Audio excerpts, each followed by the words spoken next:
It really all happened over the course of about a week or two in the fall of 19, and I'm sitting there in the law school class, and I read the history of climate change science in Wikipedia, and I go, this is not a joke. There's no doubt about what's going on. We are having more hurricanes. We are having much worse weather events.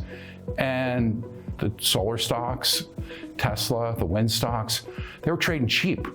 Particularly for my kids, I put them into some of these equities, and lo and behold, now their accounts are worth 5 times what they were when I started them off on this.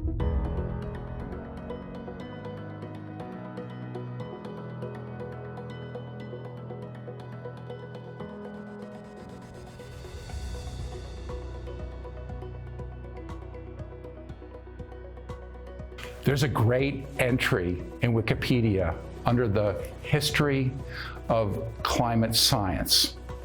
And it literally starts out with some dude about 500 years ago who found a massive boulder laying on the ground, and he said, how could this be here? And they started to think about the fact that the climate changed because ice brought it there. So there had been an ice age. So there was a Swedish scientist in the 19th century named Arrhenius, and he was the one who postulated that if you had put more carbon dioxide in the atmosphere, that you would trap the heat of the planet. So the numbers on climate are compelling. We're at roughly 420 parts per million carbon dioxide. The Earth is already heated up like 1.25 degrees. We're going to go past 1.5 without a thought. Emissions are higher today than they ever have been. We've not turned the corner at all yet. But it is inevitable that we have to make the transition because we just can't keep getting warmer. It's about how do we run buildings? How do we run vehicles, all electric in both cases? How do we run all these industries that rely on fossil fuels? How do we heat and cool buildings and make hot water without using fossil fuels? And all the industrial applications. And how do we do everything we do using a lot less power if we can do it?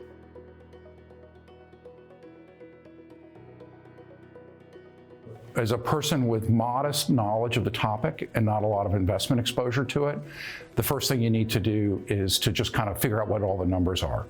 What are emissions? What are historical emissions? What's the ppm of carbon dioxide in the atmosphere? What is the trajectory? How much are we doing today? Where we have to be in 10, 20, and 30 years? Until you kind of get that into your wiring and understand it, it's hard to get that excited about the topic.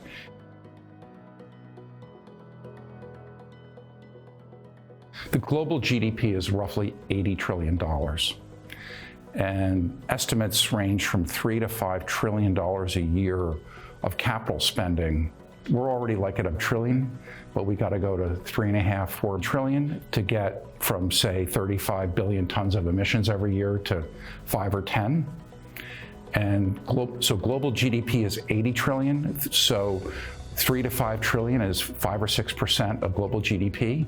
If you're looking for a huge macro driver of investment returns and new businesses, this is the place. When most people start to think about investing along the theme of climate, they think about ESG. That's environmental, social, and governance. Part of E includes climate, environmental issues, and emissions. The E doesn't really stand for emissions, but investing in ESG is really not investing in the clean energy transition, the companies that are doing the actual work of building solar, wind, and EVs, and so on and so forth.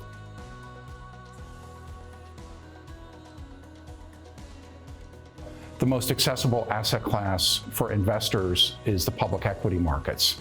I like to tell people to go buy 10 shares of Tesla, and everybody who's followed that has called up and complained because they only bought 10 shares.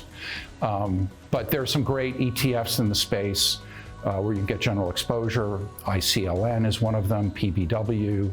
So if you wanted to, put some money to work in the equity market, those are good places to go. You get diversification. They're pretty liquid.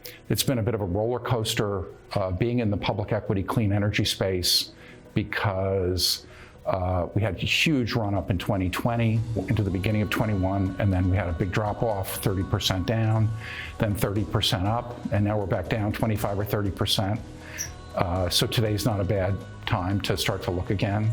You can invest in a clean energy venture fund. You can do project finance of solar fields. You can do bulge bracket firms like Goldman and General Atlantic and TPG are launching big funds to invest in this.